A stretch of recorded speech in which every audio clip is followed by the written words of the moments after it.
साईं की बात। बच्चे, तुम्हारे रिश्तों में सुधार हुआ है ना, और भी होगा, तुम चिंता मत करना। तुम्हारे रिश्ते को मैं सुधारूंगा।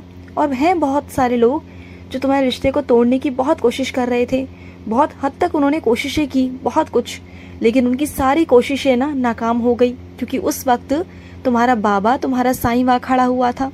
देखो ना मेरी लीला कैसे चलती है। जब तुम्हें मेरी जरूरत थी तो मैं तुम्हारे पास आकर खड़ा हो गया और तुम्हारी मैंने मदद भी की, जबकि एक वक्त पहले ना तुम मुझे जानते तक नहीं थे।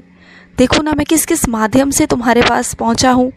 तो सोचो ना, जब तुम किसी और के माध्यम से मेरे पास आ रहे हो तो मैं तुम्हारी कितनी रक्षा कर रहा हूँ, तुम्हारे रिश्तों को बचा रहा हूँ, तुम्हारी ज़िंदगी को बचा रहा हूँ, तुम्हारी ज़िंदगी में खुशियाँ भर रहा हूँ। और जब तुम खुद से, अपने मन से, अपने दिल से मेरे पास आओगे तो सोचो कि मैं तुम्हें क्या क्या दे सकता हूँ। सोचो ना, एक बार सोचो। तुम मेरी हद नहीं जानते, तुम मुझ पर भरोसा करो, विश्वास करो। तुम देखो तुम्हारी ज़िंदगी बहुत खूबसूरत हो जाएगी। आगे चलकर ना मैं तुम्हें आगे बहुत लेके जाऊंगा। और जहाँ जहाँ तुम्हें कमी खल रही है ना, रिश्तों की, प्यार की, काम की, तो तुम देखना हर एक चीज़ को मैं पूरा करूँगा तुम्हारी। तुम बिल्कुल निश्चिंत हो जाओ, सब कुछ मुझ पर छोड़ दो ना, भरोसा रखो अपने बाबा के ऊपर। तुम्हारा जो बाबा है ना, वो हर चीज़ करेगा तुम्हारे लिए, सब कुछ करेगा। जो भी तुम्हारे मन में एक कमी सी खल रही है ना, एक सोच सी चल रही है, बहुत अलग सा तुम्हारे मन में आ रहा है कि तुमने अपने परिवार के लिए आज तक कभी कुछ नहीं किया, सब तुम्हें ताने उल्हाने देते हैं, सब तुमसे कहते हैं कि तुम नाकारे हो, तुम किसी काम के नहीं, तुमने कुछ नहीं किया, तो आने वाले वक्त में देखना कि तुम ही अपने परिवार का और इस समाज का उद्धार करोगे। तुम ही वो होगे, एक ऐसे व्यक्ति होगे जो पूरे परिवार में सबसे अलग होगे, जो अपने परिवार का, समाज का नाम रोशन करेंगे। तुम देख लेना, जहाँ तक तुम पहुँचना चाहते हो ना, जहाँ तक तुम्हारी कल्पना है, वहाँ तक तो तुम सबसे पहले पहुँचोगे, लेकिन उसके बाद जो पहुँचोगे ना, वो मेरी कृपा से होगा। तुम देखना, मेरी कृपा इतनी है तुम पर, मेरा इतना आशीर्वाद है ना तुम पर कि तुम खुद नहीं समझ सकते। तुम्हें बस लगता है कि मैं एक मूर्ति या तस्वीर हूँ, या तुम मेरे आगे बोल रहे हो ना, तब भी तुम्हारे मन में कभी कभी शक उत्पन्न होते हैं कि पता नहीं बाबा है नहीं है, पता नहीं ईश्वर है नहीं है। तो तुम्हारे मन के जो शक है ना, जो शंकाएं हैं ना, इसे मैं ऐसा मिटाऊंगा ना एक दिन कि तुम खुद से भरोसा करोगे कि हाँ, ईश्वर है और तुम्हारे सामने ही है। जो भी तुम मुझसे कहते हो ना, वो सब मैं सुनता हूँ, तब जाकर तुम्हें समझ में आएगा। क्योंकि तुम्हारा मन ना डगमगा जाता है, और तुम्हारी सोच पता है कैसी है, नकारात्मक सोच। क्योंकि तुम ऐसे लोगों के बीच में रहे हो ना मेरे बच्चे, इसमें तुम्हारी गलती नहीं, क्योंकि तुम्हारे साथ जो हुआ वो लोगों ने अच्छा नहीं किया, और तुमने फिर भी अपना फ़र्ज़ निभाया, हमेशा सबके लिए करते रहे, हमेशा ये सोच कर कि आज नहीं तो कल तुम्हें फल प्राप्त होगा। तो होगा मेरे बच्चे। तुमने कभी किसी का दिल नहीं दुखाया, तुमने कभी किसी का हक नहीं मारा। अगर 1 रुपया भी होता है ना, अगर कोई भूल भी जाए ना, तो तुम उसे याद दिलाकर वापस देकर आते हो। क्या जानता नहीं मैं तुम्हें? तुम तो मेरे बहुत प्यारे बच्चे हो, और तुम्हारी ज़िंदगी में जिम्मेदारी मैंने ली है। अब जिम्मेदारी मैं निभाऊंगा तुम्हारी ज़िंदगी में, सब कुछ अच्छा मैं करूंगा। और जो कुछ हुआ है तुम्हारे साथ, उसे लेकर नकारात्मक हो मुझे मालूम है, लेकिन धीरे धीरे सकारात्मक भी मैं ही करूंगा। तुम्हें चिंता मत करना, क्योंकि जो लोग तुम्हारे आसपास हैं ना, वो नकारात्मक ही हैं मेरे बच्चे, और उनसे तुम्हें हमेशा नकारात्मकता मिलती है। तो वैसे लोगों से सबसे पहले मैं तुम्हें दूर करूंगा, क्योंकि उन्हीं की सोच के कारण ना तुम बहुत परेशान हो जाते हो। तुम्हारा जो सोच है ना, वो उनसे प्रभावित होती है और तुम परेशान हो जाते हो, जो मैं बिल्कुल भी नहीं चाहता। और सुनो मेरी बात को, लगातार तुम जिस चीज़ के पीछे पड़े हुए हो ना, मेहनत कर रहे हो ना, तो लगे रहना। ऐसे नहीं करना कि तुमने आज मेहनत करी और कल छोड़ दी, या फिर परसों मेहनत कर रहे हो। नहीं, मेहनत का मतलब है लगातार मेहनत, यानी कि हर रोज़ मेहनत, हर रोज़ तुम्हें मेहनत करनी है। फिर तुम देखना कि आने वाले वक्त में जीत तुम्हारी होगी। तुम्हें पता है तुम्हारे अंदर क्या गुण है, तुम्हारी सोच पता है कैसी है। क्योंकि तुम जब सोच लेते हो ना कि तुम्हें इस काम को करना ही करना है, तो तुम करके रहते हो।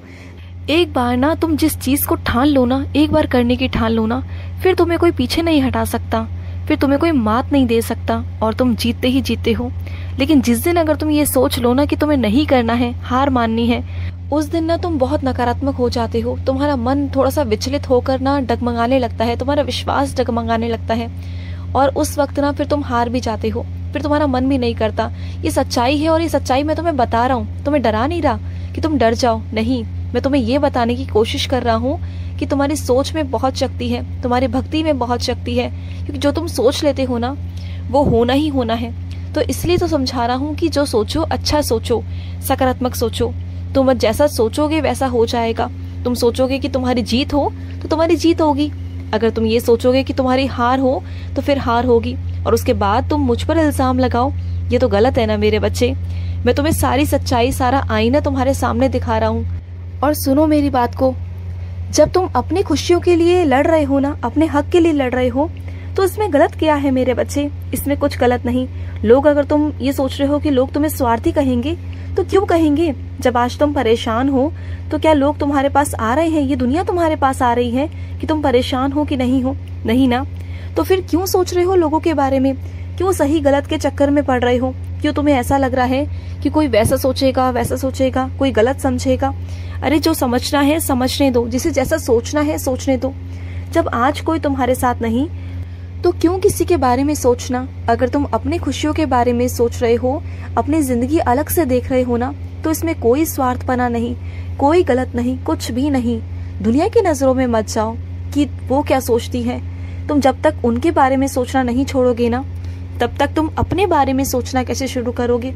देखो, ये जिंदगी एक ही है, ये इंसानी जिंदगी जो मिली है ना तुम्हें, मनुष्य का जन्म जो मिला है ना, वो एक ही मिला है। तुम सोचो ना, 84 लाख जन्म काटने के बाद तुम इस धरती पर आए हो।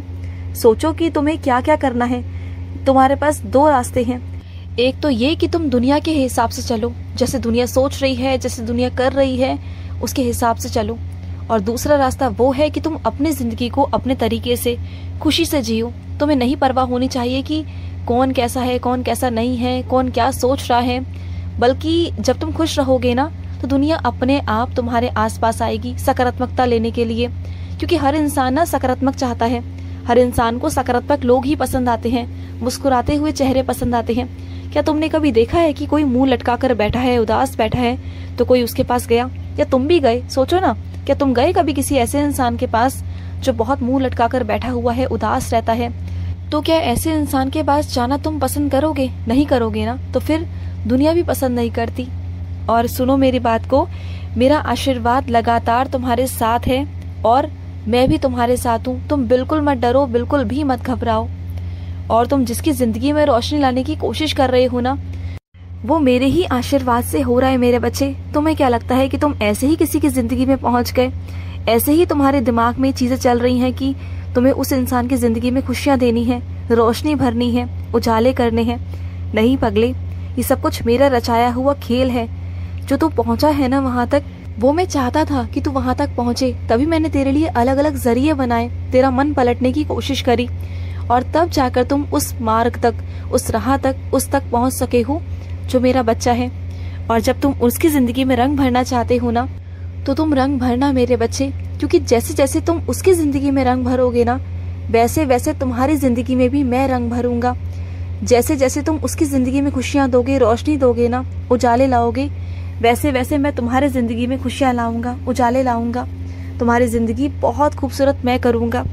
जब तुम किसी की और के लिए करते हो ना, तो मैं तुम्हारे लिए करता हूँ। जब मेरा बच्चा किसी और के बारे में सोचता है ना, तो ईश्वर उस बच्चे के बारे में सोचता है। तुम्हें फिर किसी से प्रार्थना करवाने की या फिर खुद से प्रार्थना करने की अपने लिए जरूरत नहीं पड़ेगी। जब तुम दूसरे के लिए करते हो ना, तो पूरी कायनात मिल जाती है, और वो कायनात और ईश्वर मिलकर तुम्हारी जिंदगी में रंग भरने की कोशिश करते हैं। और सुनो, जो लोग तुम्हारी कद्र नहीं कर रहे हैं ना, उनके पास रुकने से, ठहरने से ना कोई फायदा नहीं। तुमने बार बार बहुत अपना अपमान करवाया, लेकिन अब वक्त है कि तुम उन्हें ये बताओ कि तुम्हारी कद्र क्या है, तुम्हारी अहमियत क्या है। जब तक तुम उन्हें अपनी अहमियत नहीं समझाओगे ना, वो तुम्हारी अहमियत को कभी नहीं समझेंगे। क्योंकि कभी कभी ना मेरे बच्चे, कुछ चीज़ों के लिए, अपने हक के लिए, अपने आत्मविश्वास के लिए, अपने आत्मसम्मान के लिए लड़ना पड़ता है, और तुम्हें लड़ना पड़ेगा। मैं हर बार लड़ने को नहीं कहता, लेकिन इस बार ज़रूरत है, क्योंकि जैसे सामने वाला है ना, वैसे तुम्हें बनना होगा। मैं ये नहीं कह रहा कि उसका कोई नुकसान करो, बस उसे समझाने के लिए, और कुछ नहीं मेरे बच्चे। खुश रहो। आज का मध्याह्न साई संदेश समाप्त हुआ।